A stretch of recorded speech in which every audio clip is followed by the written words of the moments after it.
औज़ुबिल्लाहि मिनश्शैतानिर्रजीम बिस्मिल्लाहिर्रहमानिर्रहीम। Dear students, Assalamu alaikum warahmatullahi wabarakatuh.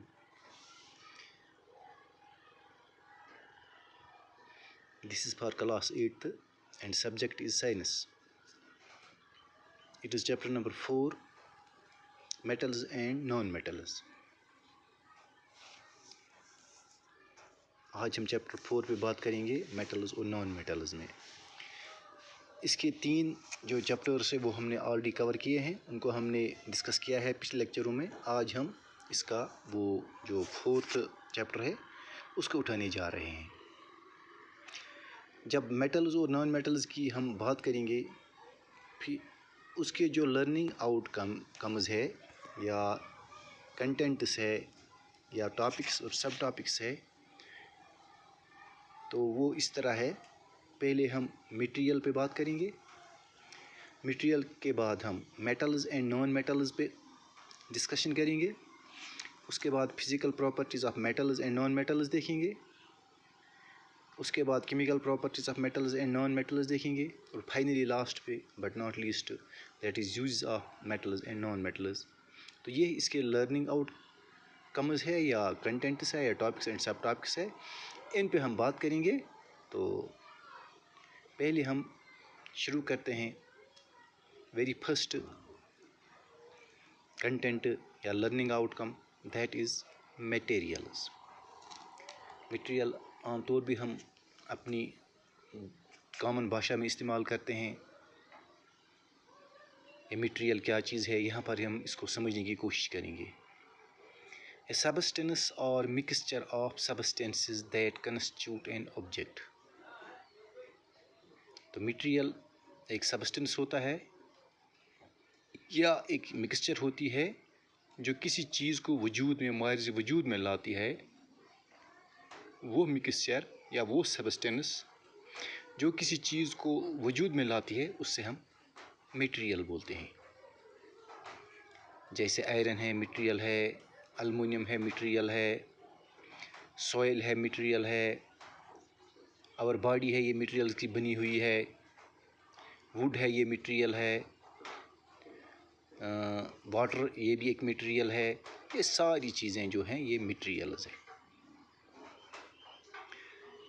जहाँ तक इस मटेरियल का सवाल है, ये तो या प्योर हो सकता है मटेरियल, या जब एक मटेरियल में एक जैसे सब्सटेंसेस इस्तेमाल हो गए होंगे तो हम इसको प्योर मटेरियल कहते हैं। या ये इम्प्योर होता है जिसमें मिक्सचर किसी और चीज़ की होती है, ये एक ही सब्सटेंसेस का नहीं बना हुआ होता है, तो हम इसको इम्प्योर मटेरियल बोलते हैं। इस मटेरियल को हम और एक स्केल पे भी डिवाइड कर सकते हैं या क्लासिफाई कर सकते हैं, living and non living matter पे। यानी लिविंग आप जानते हैं, तो ये मटेरियल लिविंग भी हो सकता है और ये नॉन लिविंग भी हो सकता है।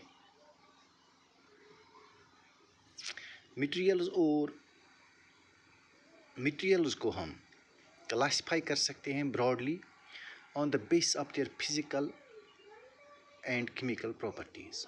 उनकी जो फिज़िकल प्रॉपर्टीज़ है और जो उनकी केमिकल प्रॉपर्टीज़ है, उनके बेसिस पर हम मटेरियल को क्लासिफाई कर सकते हैं, या ऑन देयर जियोलॉजिकल ओरिजिन और बायोलॉजिकल फंक्शंस।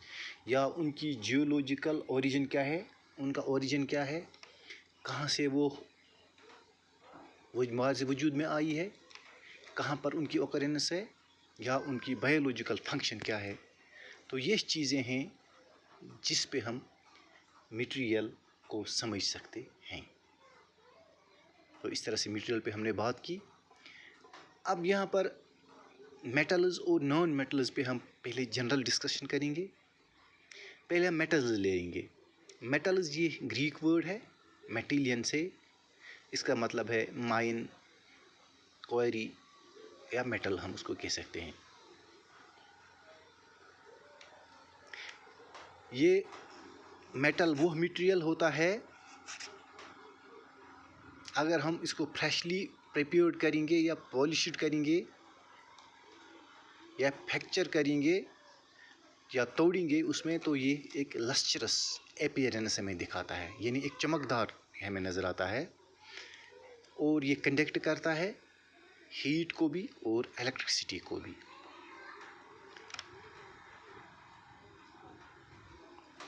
ये मेटल्स टिपिकली मेलेबल होते हैं और डक्टाइल होते हैं। ये दो टर्म्स होते हैं, मेलेबल एंड डक्टाइल। मेलेबल्स इस पे हम आगे डिस्कशन करेंगे, लेकिन यहाँ थोड़ी बहुत जानकारी मैं दे दूँगा यहाँ आपको। मेलेबल होता है वो चीज़ जिसको हम अगर बीट करेंगे, अगर इसको हम पीटेंगे किसी हमर से या किसी और वजह से, तो फिर इसका शीट बन जाता है। ये पतला सा इसकी डिस्क हम बना सकते हैं। तो ये हो गया इसका मेलेबल। और डक्टाइल का मतलब है किसी का हम, जिस तरह हम धागा खींचते हैं कपास का या वूल का, इसी तरह इसकी हम वायर खींच सकते हैं, तो इसको डक्टाइल बोलते हैं। ये मेटल्स के बारे में जानकारी मैंने आप लोगों को दे दी। अब यहाँ नॉन मेटल्स के बारे में हम थोड़ी बहुत जानकारी हासिल करेंगे। Non metals are natural materials that do not produce heat or electricity। Non metals materials होते हैं, नेचुरल ऑकरिंग मटेरियल्स होते हैं। ये हीट को अपने अंदर से पास नहीं करते हैं, या क्रिएट नहीं करते हैं, या जनरेट नहीं करते हैं। और ये स्ट्रक्चरली ब्रिटाइल होते हैं, यानी हम इजीली उनको मोल्ड कर सकते हैं, इजीली हमको या ये क्रश कर सकते हैं, इजीली हम उनको प्रेस कर सकते हैं। तो ये जानकारी नॉन मेटल्स के बारे में है। फर्दर जो डिटेल्स हैं हमें मेटल्स और नॉन मेटल्स के बारे में जो हमें जानकारी हासिल होगी जब हम उनकी फ़िज़िकल और केमिकल प्रॉपर्टीज़ पढ़ेंगे, तो हमें ये उस वक्त अच्छी तरह से समझ आ जाएगा, और अच्छी तरह से हम उसको समझने की कोशिश करेंगे और समझाने की कोशिश करेंगे कि मेटल्स और नॉन मेटल्स असल में होते क्या है। यहाँ पर थोड़ी बहुत मैंने आपको जानकारी दे दी। तो इस तरह से आज इस लेसन के हमने जो 3 लर्निंग आउटकम्स हमने उन पे बात की है। तो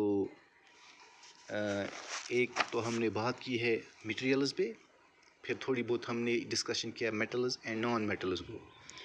तो ये फिर मैं एक बार आपको दिखा रहा हूँ। ये है मेटल, ऊपर लर्निंग आउटकम्स है या कंटेंट से टॉपिक्स या सब टॉपिक्स भी आप उनको कह सकते हैं। फिर हमारे पास मटेरियल्स की डिफिनीशन है, ये आप देख सकते हैं अच्छी तरह से। फिर है मेटल्स के बारे में जानकारी, हाँ, तो इसको भी आप नोट कर सकते हो। और लास्ट पे हमारे पास है नॉन मेटल्स की जानकारी, ये भी आप देख सकते हो। उम्मीद है कि आपने जिन कंटेंट्स पे हमने आज बात की है उनको अच्छी तरह से पिकअप किया होगा, समझा होगा, अंडरस्टैंड किया होगा। तो आज हम इतना ही डिस्कस करते हैं। इंशाल्लाह जो नेक्स्ट हमारा क्लास है उसमें हम बाकी जो लर्निंग आउटकम्स हैं उन पे हम बात करेंगे, उनको हम टेकअप करेंगे। Best of luck.